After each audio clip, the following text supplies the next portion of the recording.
and I got a job at Microsoft, and the same thing happened again. You have to be the bad guy internally, but like it just felt like I was in a culture of people on the same wavelength as I was. They almost like incentivize people at Amazon to leave.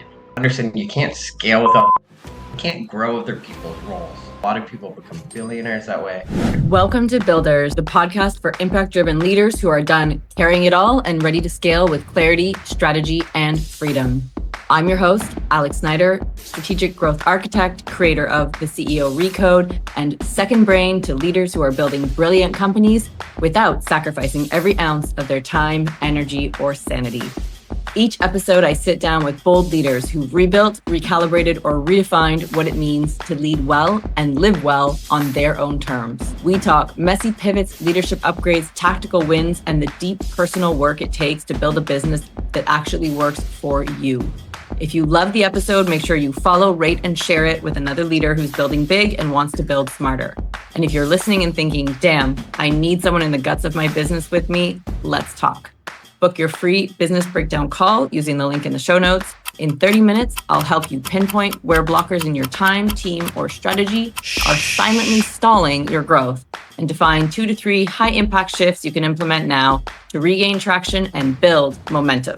Now, let's dive in. Let's build it better.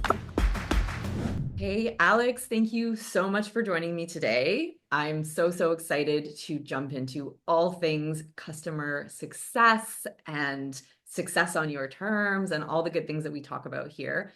And I'm actually just going to ask you to go ahead and in your own words, give a quick introduction of who you are and what you're building.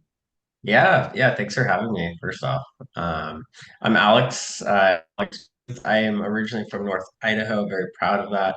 I spent the last, I don't know, 13 years in corporate in Seattle. So I worked my way up through Microsoft and Amazon, and kind of got addicted to the idea of working remotely.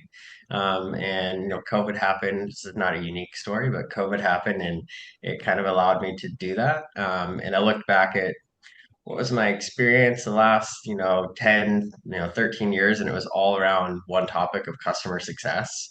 So I started off by creating, I left Amazon and created a company called Huckleberry Consulting that is around consulting for existing customer success teams. And then I spurred another company, which is a recruiting and outsourcing company, just around customer success managers. And as of today, I live in Mexico, Playa del Carmen, roughly half a year, and then the other half I'm in Asia. So yeah, that's kind of me in a nutshell nowadays. Amazing. Thank you so much. I think you are also, a consummate builder, which is why I was so excited to have you come on here. We are also, not neighbors, but we both actually live in Playa del Carmen and have both spent time in Asia. So there's so much to dig into, but I want to start before I get too excited and ask us to just kind of like go back a bit and just understand Yeah. a little bit more about your journey in terms of, you know, what shaped your leadership and a little bit more, like you said, you kept seeing things around, customer success, like why this business? Why now? I want to like really like take it back because I'd like to really highlight there's so many different paths to leadership and success and different definitions of it. And so, yeah, I'd love to hear a little bit more about your journey. Yeah. Well, I didn't have any intention in getting into the customer success industry. It's kind of ironic. I went to school for advertising. I loved it. I thought I was going to be in advertising my entire professional career. And it turns out it was just through college. So I got a job right out of college selling advertising. It turned out to actually be more of like customer relationship building, which today is, if I were to go back and relabel that job, it would be customer success. And it wasn't like a sales job at all. And, I'm like, I want to get out of this. I want to go do some actual advertising, right? And I got a job at Microsoft. I was in Seattle, by the way, with this job. And I got a job at Microsoft, and the same thing happened again. I was working with clients mainly. I was trying to like fix their issues, fix things internally to make them more satisfied. measured off of not their performance with advertising, but how satisfied they were. And I just got bamboozled into doing customer success again. I don't know how it happened. It's like, okay, this next one, I'm going to absolutely do advertising. So got reached out to from a recruiter at Amazon for an Amazon advertising job. Like, this is it, right? And did the interview, got the job. They said, call your mom, congratulations, you got it. And I never got my email with like the onboarding information. And I'm reaching out to them like crazy, and they're like, "We filled the position internally. We know that we already told you got the job. However, we really want you to come on. So we have this position as a customer success manager." And I was there for 5 years being a customer success manager, managing their teams, and eventually building out their customer success teams. So I really wanted to do advertising, and I just got forced in customer success by the universe. And I don't know, I'm just like, I've been submitted into accepting it, and I really like it. My personality like totally fits it. I love it. I really do like it. It's at the end of the day, I'm, an advocate for the customer, right? So I can sleep well at night knowing that, right? I'm actually making money for the companies. I'm helping them improve their products. There's not really like a bad side of my job. I guess like the only bad side would be, is when you have to go tell an internal team like, hey, you guys are setting like the wrong expectations, or you're building the wrong things. Like, you have to be the bad guy internally, but it's all for the good purpose. So yeah, it fits my personality really well. Universe knew that that was my path. It seems like, but uh, yeah, that's my story. It's kind of ironic. It's really unique that I ended up getting forced into times, but I hope that gives a little color. Yeah, I mean, it sounds like you just at some point you have to accept your destiny. Yeah, you do. That last time I was like, okay, this is what I'm doing. Yeah, I can only imagine. You're just like, you've got to be kidding me.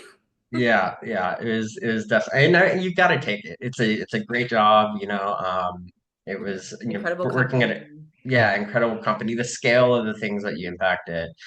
Amazon are really big. It's like the country club of tech companies. Like, everything works. It's been around forever. Mm. Life moves a little bit slower, but in the right pace. People are smart. But I was working on Bing ads, and we were, Bing was a great site. It's, I think, now just Microsoft Search or whatever. But it, we just copied everything Google did. Oh, Google made an update, so in a year we'll make that same update. Like, there's no innovation.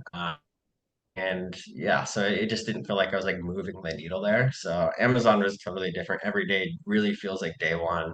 That not all the tools work. You're constantly building new things. So yeah, it was really exciting to go over there, but probably took a few years off of my life with the stress levels, I'd imagine. I mean, life is all about trade-offs. It's like an Yeah, investment. exactly, exactly. Yeah, I really love what you shared there because I think, it's you applied for a role and then you got offered a different role, which I've yeah, actually been in that position. And that's a really interesting inflection point, I think, in a pivot in our lives is when, changing jobs. I'm gonna like harken back to my psychology days, like losing your job or changing a job is like a top, I'm gonna say five, don't quote me on that, like life event, right? So job is a really big part of our identity. It's also what we spend majority of our waking hours doing. And so I'm really interesting the way you described it of like, Amazon is a great company. I have a number of friends who've worked there at some point, and it's a specific culture, but I yeah, love what you said about, the innovation, moving the needle. I think really understanding like what drives you allows you to align to the environment you want to work in and where you're going to be the best. And it sounds like you were able to kind of step back from probably a bit of disappointment and this idea of like, this is what I want to do, and realize like, well, this is actually the environment I want to be in. yeah. No, that's fair. Yeah, I wanted to be around people who let me go back to a different way to phrase this. Like, Amazon puts out everyone that goes works at Amazon. A lot of them become company owners, founders. They build something. They're very focused on like hiring builders, and it's so ironic who they hire, because you can have someone that looks super qualified and then someone who just doesn't look qualified, maybe they're just like really qualified, you have it's a flip of the coin who's going to get that job because their interview style is so behavioral focused. They're really looking for people who exemplify a high level of ownership.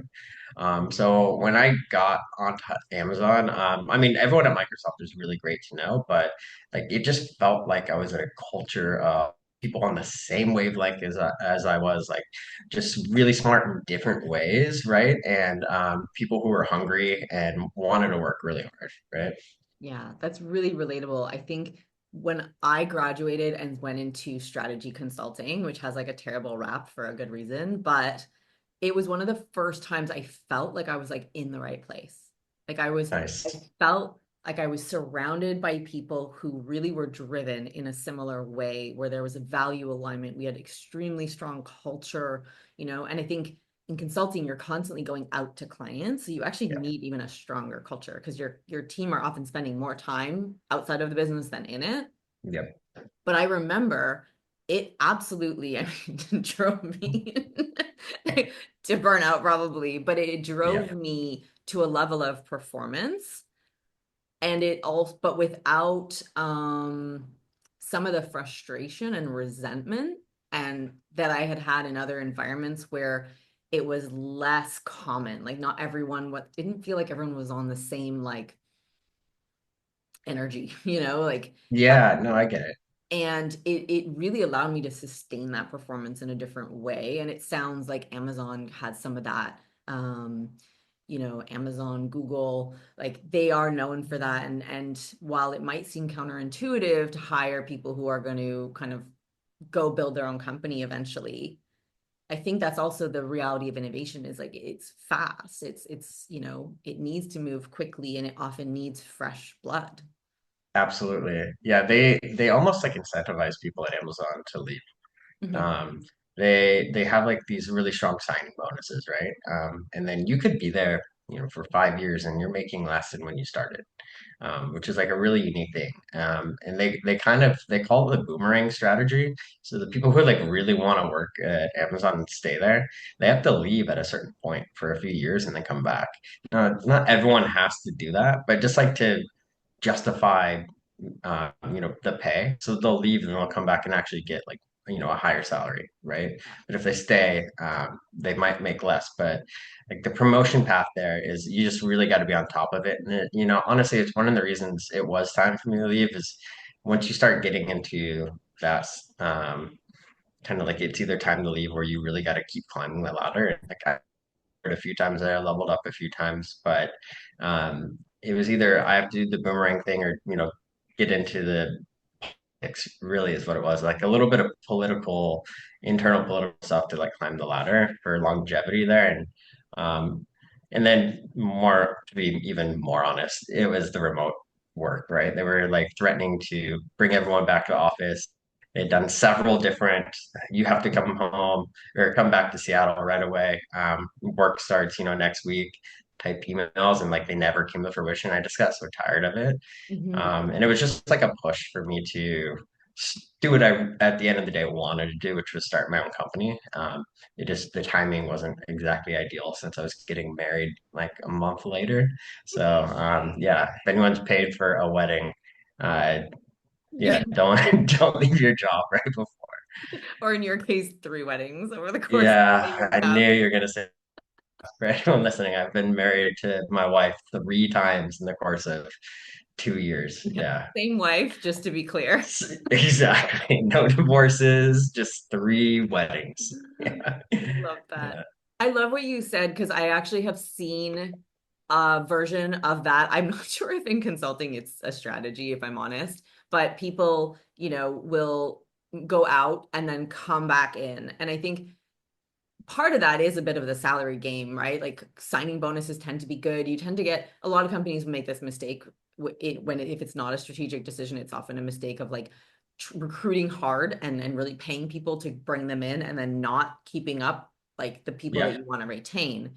But from the strategic side, to your point of Amazon and what I've seen in consulting is sometimes it's actually really helpful for people to go out, gain some experience in industry, in client, in other things, and then they come back with more insights, more network, different things. And that can actually be kind of good to see someone coming in and out. And then the other thing, obviously, and this would apply to Amazon and consulting, is if someone is really great and they're ready to move on, great relationship with them is great because they're going to go out and potentially be a client, right? Like we used to look at people who were leaving in more senior roles as like they're going to go be an executive level person that is an economic buyer in our Yep. business.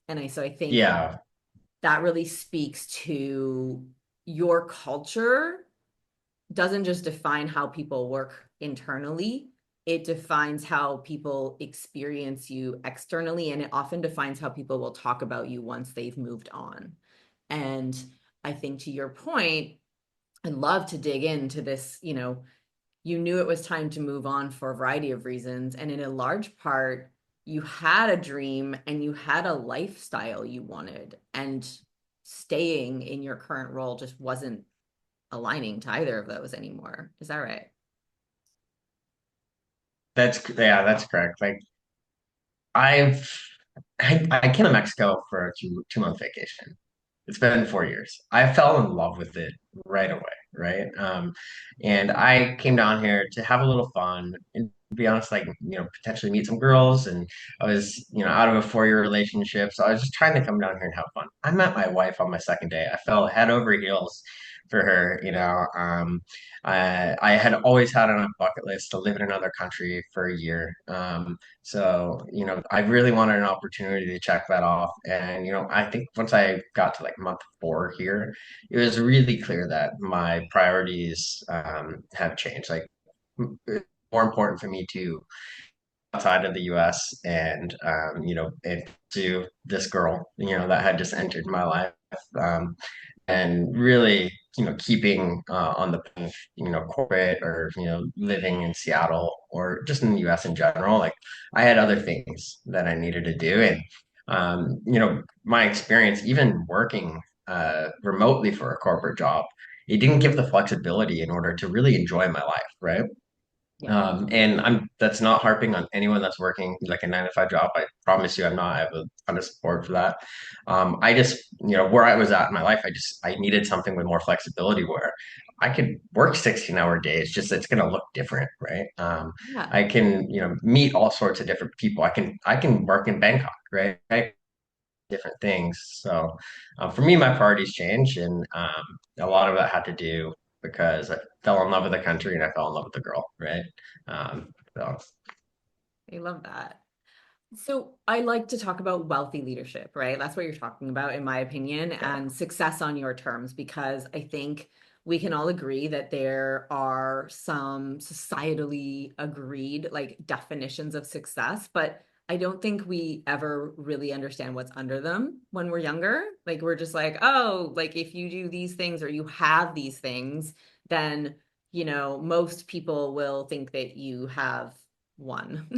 yeah, exactly. Like, and so I really, really would love to hear more about what, it's not that you're not willing, like you said, to put in the work, to have the meetings, to do the things, but you're maybe not willing to do it on someone else's terms. Yeah, So what does wealthy leadership mean to you? And if you, want to substitute success on your terms?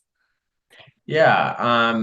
I think like wealthy leadership in terms of like what do I think like a good leader is Like represents kind of or like wealthy leadership, usually how I like to talk about it is, it's growing a sustainable business profitably so that you Mhm. have the financial stability that you're looking for without sacrificing your health, physical and Yeah, mental, your family, your community, or whatever it is that makes you the best version of you. And I think yeah, we a lot of us, particularly if you've worked in corporate or startup at a higher level, we have experienced burnout in some way, or we have yeah, experienced sacrificing ourselves on the altar of scale, success.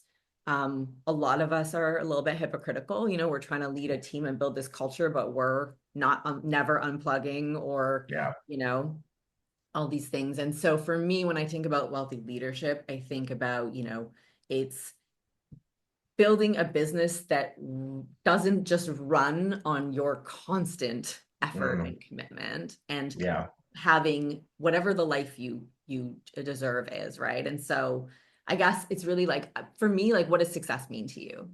Yeah, no, that's a good question. I see where you're going with it. So, for me, my I think it's changed a lot. Like I've had different periods in my life where I've had, you know, okay, success means that I have a season pass at a certain snowboarding resort or a ski resort, right? And I just got to wash enough dishes to get that, right? And then there was a point where like I think most recently my idea of like success was I can live comfortably from anywhere. I still work a bunch of hours because I enjoy it. I'm working on something I enjoy. I'm actually building something. And now I'm getting selfish. My definition of success is I want to live in multiple countries. I want to be able to support my family in the Philippines. I want to be able to build my family here in Mexico, and I want to be able to visit my family in the U.S. The primary breadwinner, making everyone comfortable. And I want to be a great dad. Like I really want to have a kid, and I really want to be able to financially support everything. But make sure that, to be honest, I came from a poor background, so I'm not trying to spoil this kid. That's not my goal. It's like I just want to make sure that everyone in my life, my nuclear family, is completely, supported in case something happens, like a medical illness or something. Mm, So I my success is I want to be everyone's rock. mm, I want to have all the weight on my shoulders. I want to make sure everyone's good. And then in terms of like how I want, it's so different from what I want my employees, right? Like I want them to have the experience that I had before I got to this level. Depending on where they're at in their life. If they have kids, I want them to feel like they're the rock, right? And but if they don't, I want them to go, see Peru. I want them to go to Antarctica. And I want them to tell me about it, share it with the team, and us to build really cool things, and then to talk about what they want, in life, career wise. And if it's not with us, like we as a team help them get there. Like, mm. I feel like I kind of want the whole pie right Yeah.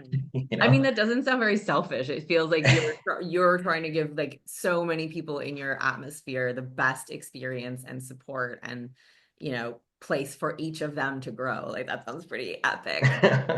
Yeah, I think so, I say the word selfish because it just seems like I do want it all, right? Like, 'cause I want to live in different countries, I want to have family in different places, and I want to take care of them all. For me, it just kind of feels like there's got to be some give, right, to take, but maybe that's just like the upbringing. There's like some mental hurdles I'm still trying to Sure. overcome.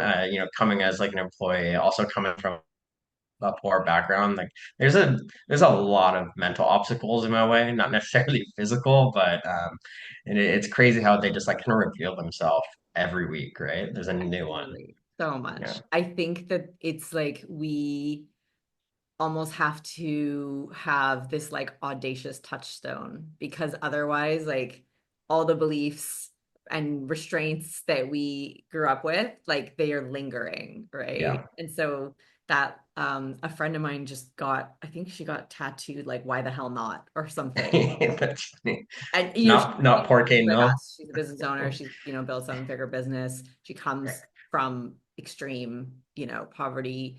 But like, yeah, why the hell not? And yeah, I can relate. The number of times I've had to sit down and realize that I'm like have a belief that, that Yeah. I think it has to be this or this, and then I have to make this choice between these things, and I'm like, I really want this, but like, but also this, and like, and then when you get past that, you're like, so obviously can do both of those things. Yeah. And I think that's a nice thing about living abroad. Like, you and I are both living abroad. We're in a culture where there's so many people that are living like that, where they do feel like they can have, I don't know, both sides of the pie or whatever you say. And I think the more you travel, the more you're around people like that, the more influences you and allows you to believe like you can do it. It's just like that person who ran like the 5 minute mile, right? Like no one thought they could do it until they saw someone. And then all of a sudden people started running 5 minute miles, right? Yeah. Um, and sometimes it's like some in a really lame I guess like metaphor, like we forget that Sometimes we forget that the 5 minute mile happened, right? And that being, that you can have everything, right? So like the more you can have people that influence you like that, kind of brings the light in your own head that like you can do it too. What do you think is something that's helped you, beyond just being around community here? Obviously, yeah, I'm a huge proponent of like surround yourself with people who are doing or have done what you want. And, just directional, evolutionary science tells us that. But I'm really curious with your definition of success now, what are either trade-offs that you're no longer willing to make or like a really big shift in belief for you that's helped you to Mm. get to where you are and kind of put you on the track to where you want to go? Yeah, I think I want to stay in one location more than I used to, right? Like I want to be very intentional. I move what I'm doing. Whereas I can't believe I'm going to say this. I almost want to plan things now. Like I've never been a planner. I'm really glad my wife's not here because she would hurrahing because I've always been to shoot from the like very yeah, like what's in front of me, like let's go spur of the moment.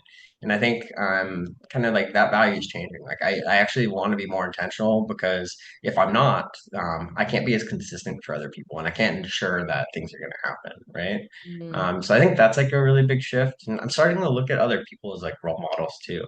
Like maybe they didn't necessarily live in multiple countries or travel around, they've kind of positioned themselves as a really great father, right? Or like a really great husband. And I'm starting to look at them and honestly, I've been reaching out to some like my friends' dads, right? And like asking them like, hey, tell me about like being a dad for the first time or tell me about like marriage, right? And just like having more of those conversations. mm. So I guess like my party's kind of shifting away from just making money, right? And then toward building family values, building like a stronger man, right? Versus, yeah, a businessman. I love that. Yeah, like really well-rounded. Yeah, yeah. Yeah. It's like I feel like I'm maturing. It's weird. Yeah. Hey, it's not a given, so you're clearly, putting effort in. I'm wondering if we shift that a bit into leadership because I do so often talk and I mean I talk about life because I really don't think leadership is just in your business, but you know, having intentional mentors or intentionally, I'm like, I think a leader is built, not born. So I think you get to Mm, decide what kind of leader you want. And I think exactly what you're talking about of, identify people that you admire and then look at how you could show up more like them in certain situations and, um, be conscious and reflect on those things as you have taken, you've come up through more, corporate, even if it's startup, Amazon's more innovative, Microsoft's more corporate. You've come up through, the levels of internal role, and now you are a business owner. So, you're managing teams at different sizes, at different levels. Now you're managing a whole company budget. You absolutely have grown as a leader. And I'm wondering if there's, leadership myths that you've come across. Like, what's a belief about leadership that you've had to rewrite? mm. Yeah, that's a really good question. I think there's one that I actually I'll stand until I die. I feel like leaders. I understand delegation. I'm understanding you can't scale without delegation. You can't grow other people's roles without delegation. But I'm a hard believer that you as a leader need to get your hands dirty, and so you can relate with your team. I am so sick and tired of like my time having managers and they have zero clue what we're actually doing, trying to lead us. Like you don't get earn our trust at all because you clearly you're giving us directions that can't be accomplished. So like I a leadership, yeah, like I want leaders to actually get in and figure out like work behind the counter at McDonald's, right? Do the actual job so you actually know what your employees are going through. So I think hopefully that answered your question. Yeah, I love that. Yeah, you can't lead from 30,000 feet. You have to, Yeah. um, yeah, I love it. Roll up your sleeves, get in there. And I think at least from my experience, I think it's a combination of you don't have to become an expert or have done Yeah, everything your team does, I agree. but you should have a level of experience Yeah, underneath your expertise and facilitate probably how you interact with the team and yeah, the conversations and touch points that you have in order to do what I would consider your job as a leader to be, which is empower, enable, debottleneck. You yeah. can't really do that if you don't understand a level of nuance and detail. Exactly. I'm not saying you need to go work that role for a year and really figure out everything. You're obviously brought in to be a leader. And, I think where the myth lies is like people have a valid point. Like systems work. You can take a system in one company, put it into a totally different company and turn it around and make it successful. A lot of people become billionaires that way. I'm not saying that I'm opposed to that. I'm saying you do that, but you also need to like spend a little bit of time understanding what your employees are actually doing so you can earn their respect and relate with them, right? So I guess that's my point. The myth being, like you don't need to be an expert. It's just all about systems. And I with that I think there just needs to be a little time spent actually doing the job. Yeah, I think respect is such an important topic when we talk about leaders and teams and scaling companies. And I'm wondering, like, I'd love to just generally understand, if is there something that you really wish, or top three things you really wish that you had known when you were scaling your business, or if there is something that's maybe more specific to what is the role of building respect and how have you maybe seen it done poorly, seen it done well? What are the lessons you've taken away on that? Yeah, I have probably I don't know, hundreds to put on that list because, I'm figuring out being an entrepreneur now, right? I'm 2 years into it. Um, it's a lot different than when I was managing large teams. Mhm. It's a lot different. So I think one of the biggest surprises I had, and this is not a stupid thing out loud, I have to spend money, right? Like that was such a hurdle to get over. Like, oh, wait, Google costs money? Like I have to pay for a workspace? And like, I need to meet more people. I fly somewhere, pay for a hotel, go to an event that's expensive. Like there's so many expenses. And if you don't spend the money, you're gonna flounder unless you're in some really great situation. But like you have to do it. You have to spend the money. So I think that was like my first hurdle I had to get over, just to really get my footing as like being a real company. I think in terms of like management, I prided myself on, being a manager at a major company with really big teams. And then I brought in my first employee. I dropped the ball. Like I expected them to, be just as bought in as employees that I managed before. But in reality, like I'm creating the environment now, right? Amazon already created that environment for me, and they already set the bar, and I have to set the bar. I have to create the environment, and I need to, manage them. And Mhm. I was kind of like setting them in, going through onboarding, a little bit, and then saying, just let me know if you have any issues. And that was a bad idea, right? Like I need to like be for Oh, them more. So yeah, at Amazon that would have worked just fine, right? That strategy would have been fine. We would have been checking up. They would have actually met up with me and asked me questions. But in this scenario, I'm the founder. Maybe it's like I'm not as approachable, I guess, or I don't know what it is. But I there's still think a lot more I need to I learn. So think it's so interesting. I want to like dig into that a little bit because I think what I heard from you is there's a difference between amplifying a culture as a manager or leader within another business and building a culture from the ground up, right? Which I always do say, like, you're building a culture whether you're doing it intentionally or not in your business, but like there's that difference. And then there is the infrastructure and of the onboarding, and then there's expectations. And so, yeah, you know, you are like in this remote one-on-one, founder to employee situation, as opposed to maybe Amazon where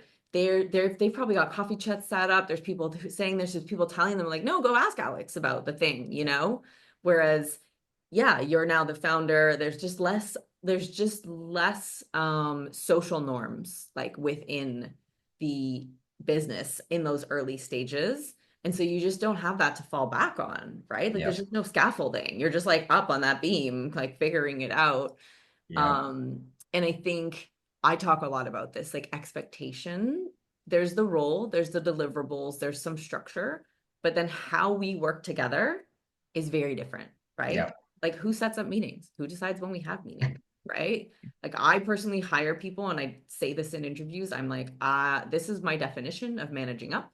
This is what I believe works best for both people coming up and for me. There's other ways, but like it's my business, I'm paying you. So we're gonna, to a degree, work in the way that I know I can best support you and our success.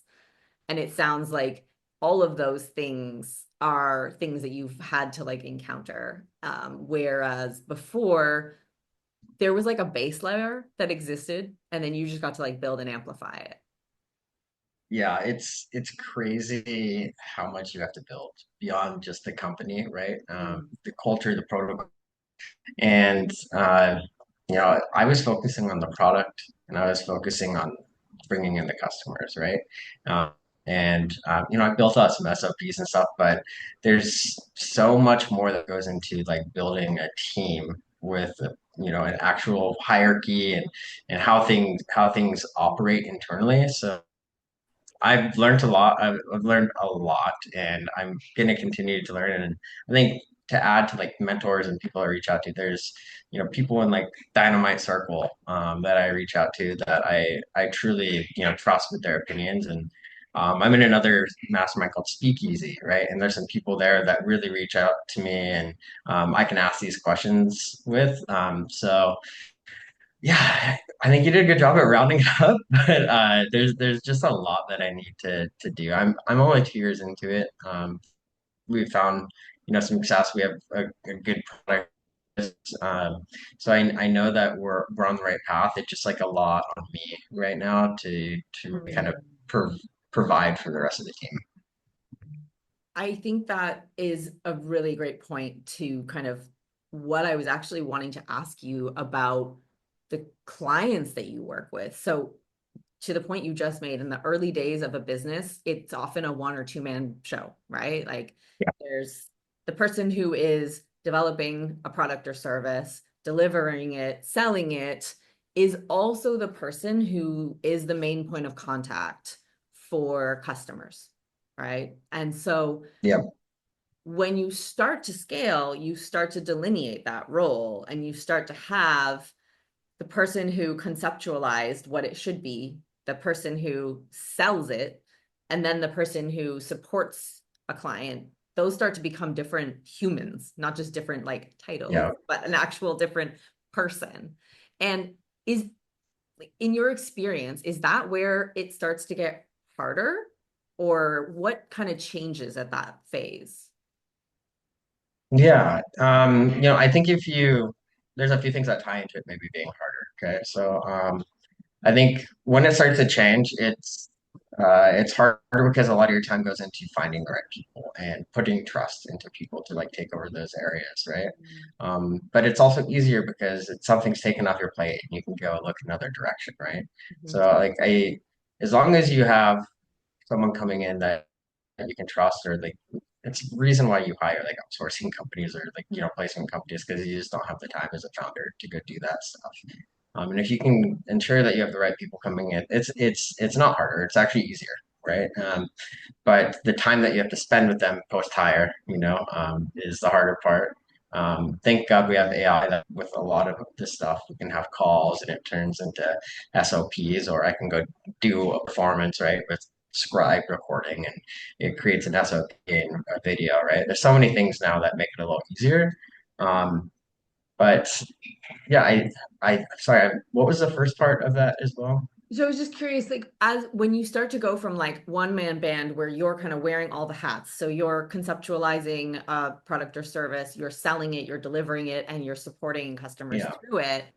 When you start to get to the point where there are actually like different people wearing those hats or filling those roles, do you think that it gets harder in some way? As I mean, it gets easier because there's more more time and more hours for each role, right? And you start to like narrow your focus in each role.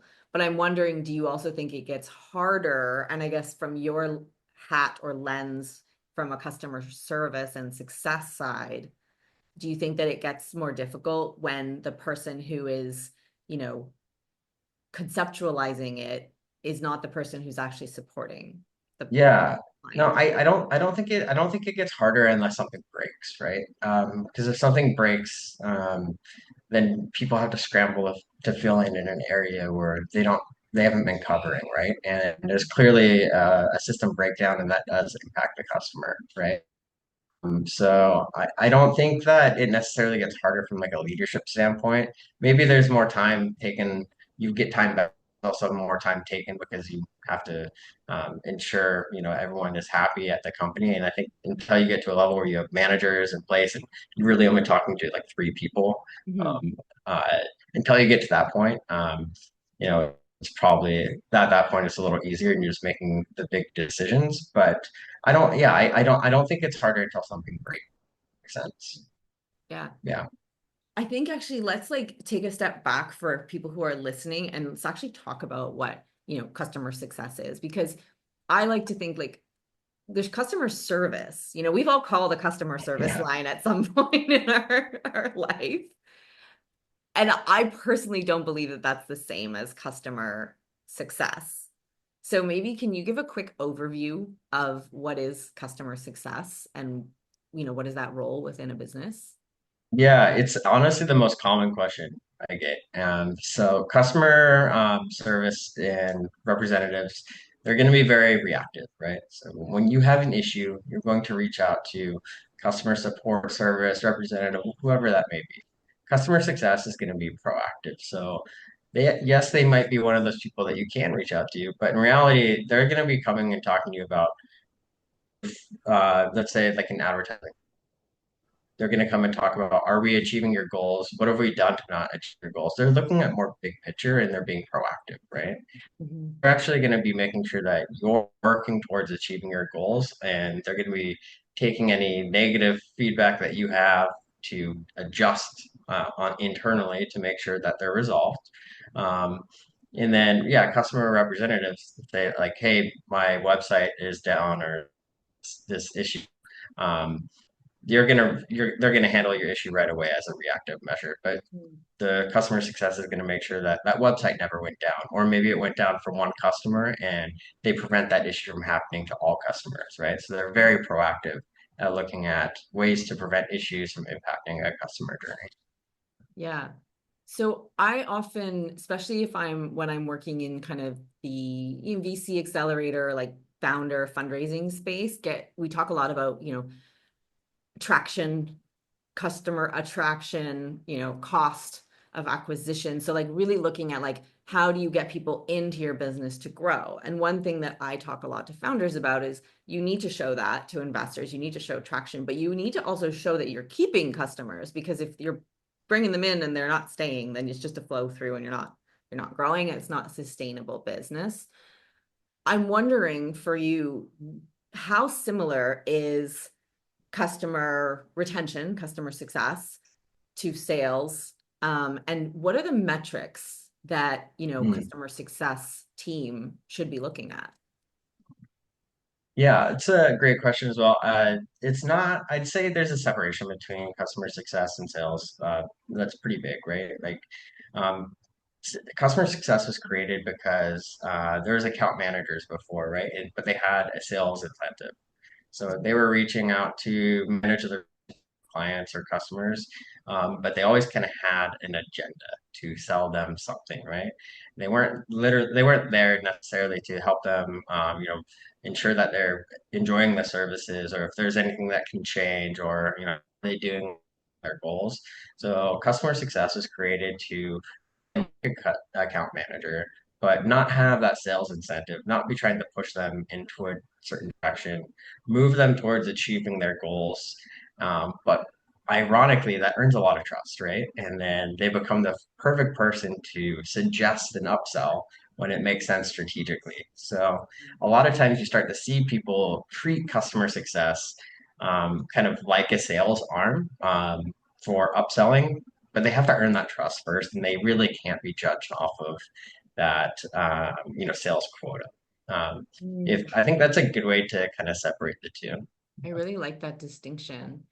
You spoke earlier in our conversation about how, innovative some companies are, and I'm wondering, does customer success have a role to play in that innovation because of Yeah. their access to customers and their needs and their challenges? Yeah, that's a really good point. Thanks for bringing that up, actually. So yeah, customer success will take a lot of customer feedback, right? Like that's a crux of it, and maybe there has been a common issue, or that has been brought up several times, or preventing people from achieving their goals, or maybe there is customers leaving. The retention numbers are showing they're leaving and they're hopping to another competitor because they offer something different, right? All that feedback needs to be collected properly, like a value, like how can we use it valuably, and then present it to a product team that can actually innovate your company. So like the customers are really the ones that are uh, giving you the information to determine where to innovate and what to innovate. And customer success managers, since they've earned trust, they're tied to the customer's business. They're the ones with the finger on the pulse that can actually, grab that information and deliver it properly to the product team or just leadership in general. So yeah, usually that's kind of how that workflow works. Is coming from the customer to a CSM to leadership and product teams. Okay, cool. Is there a particular characteristic that you think makes a really great customer service manager or representative, or sorry, customer success, even I'm falling into it, No, you're good. particular customer success, you know, representative, and or something in training, onboarding protocols that you think is make or break for someone to succeed in that role? Both. So everyone talks about empathy for customer success. I that's great. I think you do need it, but I want someone with a lot of ownership. So when I'm doing interviews, I'm asking behavioral questions to see if they can exemplify ownership. Are they telling me that they took a client issue and they worked on it? What was the strategy? They worked on it.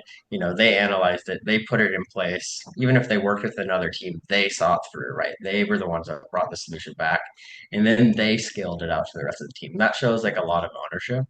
I want someone with agency, so someone who like learns fast and isn't scared to learn and be curious and dive into new topics. But my most important and favorite one is like I want someone with a backbone. Yeah, they have empathy, but someone who is not afraid to say no, who's willing to, to tell the customer that they're going the wrong direction, even if they have to like disagree and then commit to go the direction, wrong. At least they told them, Mm. why what they're doing is wrong and that they don't advise it, right? Like that earns a Yeah. lot of trust. I was going to say, I think that integrity really builds trust. Like if you have the client's best interest and you stand up for why you believe that and you're credible, like that's someone I want in my corner. Yeah, no, absolutely. Yeah. And I think like in terms of like a system in place or mechanism in place to, if you're looking at hiring a customer success manager or you have one, would be making sure that someone really can learn your product or service to be an expert. The field is Mm-hmm. kind of shifting towards advisory instead of, just like relationship management. They really want to like advise people on how to best use your product or service. So in order to do that, they have to really know your product or service better than, anybody else.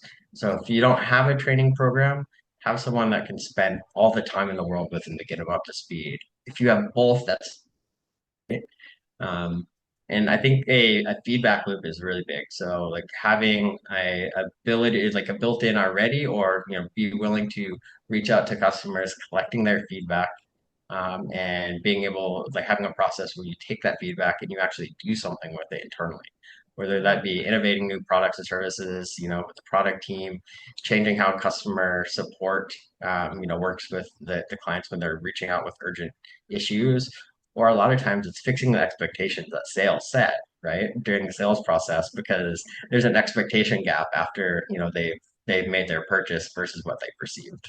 Yeah. Yeah, I love that. I think of it as like it's almost like instructions for use, and Yeah, your exactly. customer success representative gets to be the kind of, yeah, instructions for use and the first like super user, the first Yep. champion that ideally they're going to pass that on and have people in the client side who really step into those roles depending on what your product or service is. But yeah, I love that. We could have a whole other podcast on like sales expectations Yeah. and the You know, communication. I love sales, but it's, a lot of times the expectations. It's not all, like, I think it can It's a go, culture thing. It's for it's a sure. Like I think culture. sell it and we'll figure it out is a culture that does scale you Yeah. for the first part of a business, but it can get a little Yeah. dangerous if you are a more mature business that can't pivot to deliver that quickly. 100% agree. Yeah. I think I've seen some really cool scenarios though where customer success teams are taking some case stories from very successful, clients or customers, arming the sales team with that, educating them on them, so they have real content to like bring up during a sales call, like giving them ammunition essentially to be good and close. Yeah. And I've seen sales really appreciate that, right? And then I actually have like this thing I do with my clients. I have a document. I call it like the promise delivery or promise and expectations. And sales is supposed to fill this out and hand it over to customer success during onboard before onboarding. So they know exactly what was promised and delivered or promised on the sales call. And then they have to figure out with that document how much of this is like realistic, right? And then how much like re-expectation setting am I going to have to do? Just so like there's an idea ahead. I But love yeah, that. it's a lot of work of sales. I've devised similar new processes to have what I would call handshakes Mm, between sales and delivery, depending on like the type of client. But yeah, like in one, I think we even called it like we're gonna set up a handshake process. And it was like, how do you hand over from the person who sold something to the project team that is now delivering? This was in like modular construction. So these were like big, long mm, projects. But yeah, just like the relationship and expectation being transferred yeah. was a gap for that client. So it sounds like you have a really amazing process that is probably, your clients can take it. It's even documented for them. I love that. Yeah, yeah. I've been thinking about adding it as like at least the process and the documents like as a digital product on our site. And then, if they want help implementing and like coaching their team through, I'm starting That's doing where they that. should be. Yeah. Plug. Absolutely. Please feel free to plug, especially if you're offering, free value. We'll make sure at the end we go through that as well. Um, there's one more question I want to touch on. I want to be conscious of time, but I know you are on the cutting edge and have been for a number of years of outsourcing, offshoring, having very high touch service oriented roles be provided by people who are not, direct employees in your company or physically in your office. It's like just catch-all definition, right? I feel like most people know, but I just want to be clear, like, what does Yeah. that mean? Can you talk a little bit about, I guess, how you got into, offshoring and outsourcing and how you got familiar with it, got comfortable with it, and how you incorporate that into the services you help your clients with, and really the pros and cons or, must knows if someone is exploring that option of whether it be, partial, full-time, remote. Yeah. Yeah. I think a lot of people think of outsourcing as like virtual assistants, right? And it's so funny because like there's that side of outsourcing and there's the other side, where a majority of people, I wouldn't say majority, it's getting close to almost half the people that you would talk to at like a major company, they're outsourced. Like they're in the building. Like Microsoft and Amazon, majority or half the people we had there, they had a different bachelor. They actually were employed from another company to work there, right? Mm. Um, and they're super high.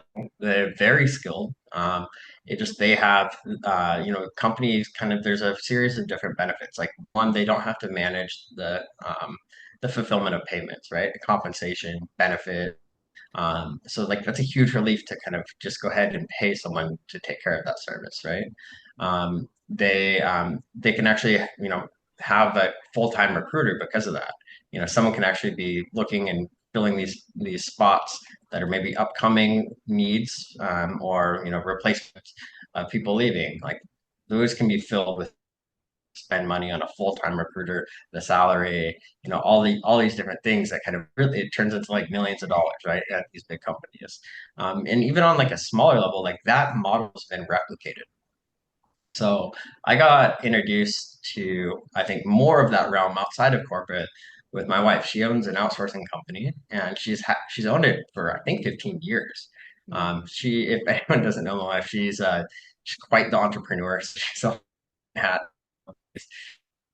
she grew this company, Proximity Outsourcing, where she got rid of the virtual assistant model a long time ago because, the way she would say, everyone and their mom can have, virtual assistant outsourcing company. And I don't think there's anything wrong with having that, but she wanted to separate herself. So she started sort managers, engineers, operations managers, graphic designers, right?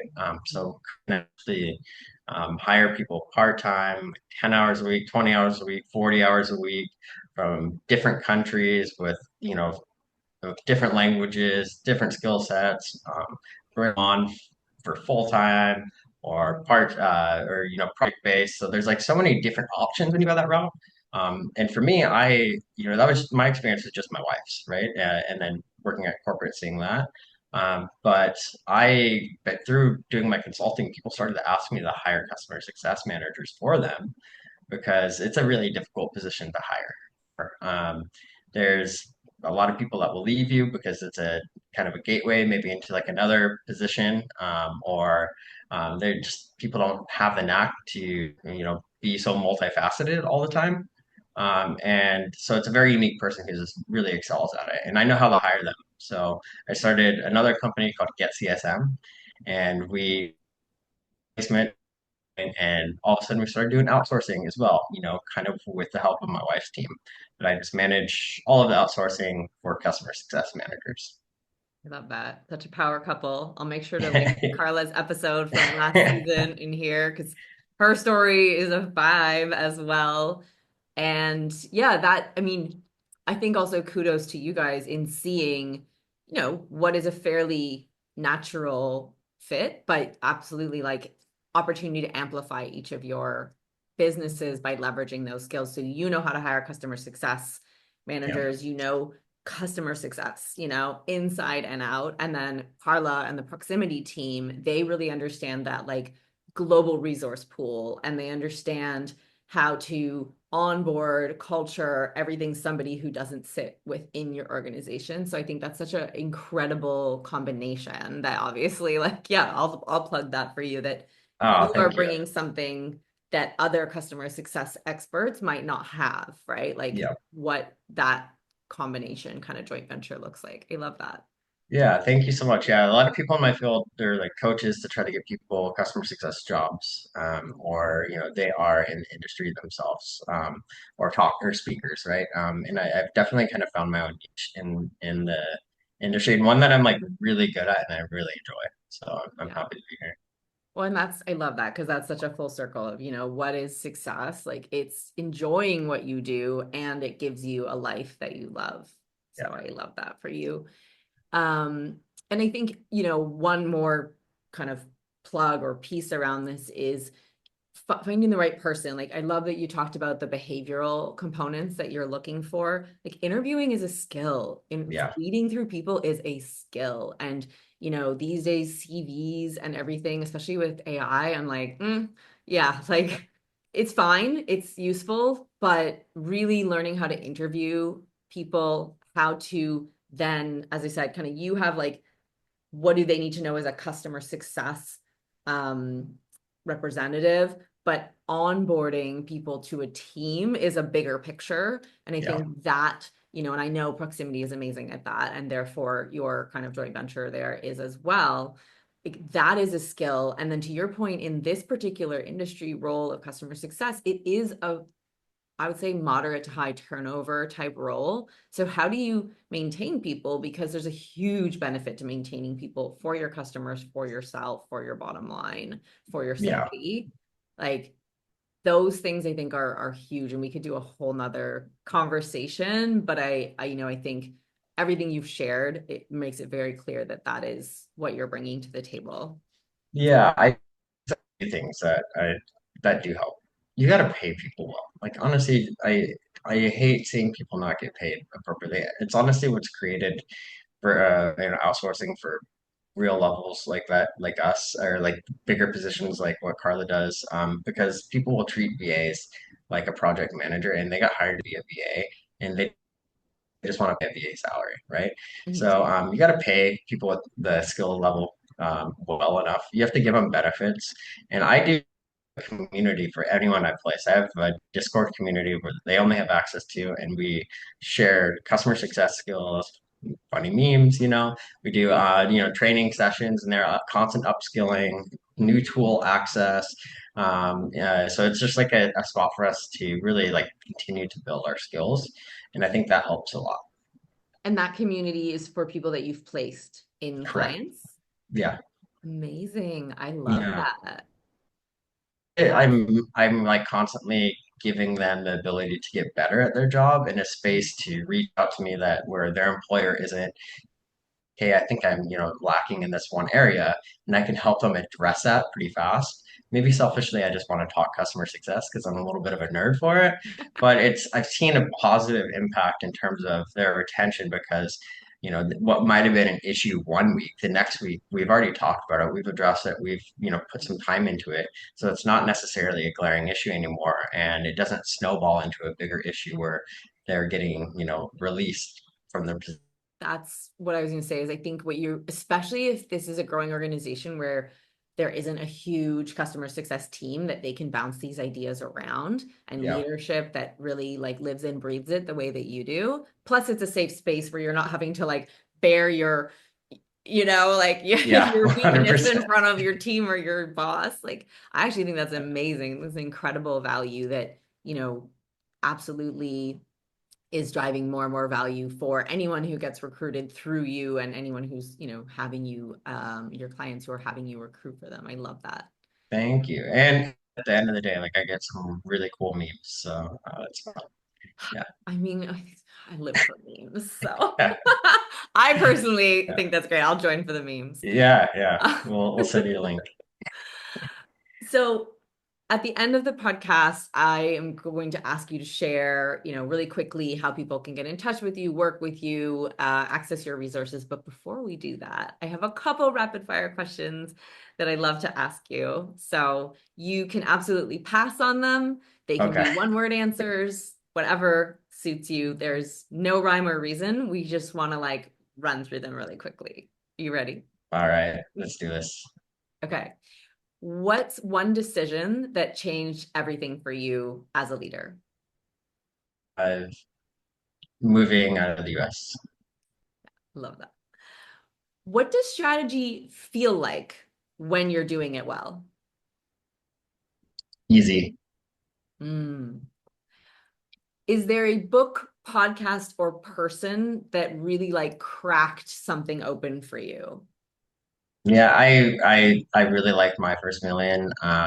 It this makes me feel like I'm on the right path and gets me excited about being an entrepreneur every day. Every time I listen to it, just pumps me up. I love that. What's something you've said never again to in your business? Yeah, it's a gosh, I'm gonna pass on that one. Because the one I had in my head, I should share. No So, worries. If you had a free weekend and zero obligations, how would you spend it? uh, probably working a little bit. To be completely honest, I enjoy it. Maybe surfing a little bit as well, and just with my wife. Yeah. Amazing. Alex, thank you so much for joining Builders and for sharing so much value, honestly. We went into even more depth than I was expecting, which just makes me so happy. If people want to get in touch with you to learn, consult, just, check out more about you, see where you're golfing in the world, Oh yeah. what are the best ways to get in touch with you? Well, right now I've really just been focusing on LinkedIn. I keep my Facebook and Instagram kind of private to the family. So LinkedIn would be Alexander at Huckleberry Consulting. And then I have my website, Consult Huckleberry. You can book a free consult. I have a free audit on there as well. Where you fill out a form, and I'll send it back to you in 48 hours or 2 business days. And then I have getcsm.com. So that's where you can find your first customer success manager or your 100th customer success manager, whether you're bringing them on your team permanently or want to outsource for 10 hours a week all the way up to 40 hours a week. Amazing. We will make sure to put all of that in the show notes, links, super, super easy. So thank you again. It's been an absolute pleasure. Thank you. I've really enjoyed it. Amazing. That's a wrap for this episode of Builders, where we get real about what it actually takes to grow companies that perform without grinding you into the ground. If today's convo sparked something for you, here's what to do next. Follow the show, drop a 5-star review, and share it with someone else who's building big. Don't let it be lonely at the top. If you're ready for more clarity, more leadership freedom, and less of a duct tape and go growth vibe, let's connect. Book your free business breakdown call using the link in the show notes. In 30 minutes, I'll help you pinpoint where blockers in your time, team, or strategy are silently stalling your growth. Walk away with a personalized fix-it list that gives you the clarity you've been craving on what to shift now to regain traction and build momentum. For more tools, insights, and my no-fluff takes on leadership and scaling strategically, join the Builders Club, also linked in the show notes. You can also head over to leaderswhobuild.com, where you'll find all the links to peep my creds, see client wins, or just confirm that yes, I went to the gym today. Until next time, keep leading boldly, building smart, and living success on your terms.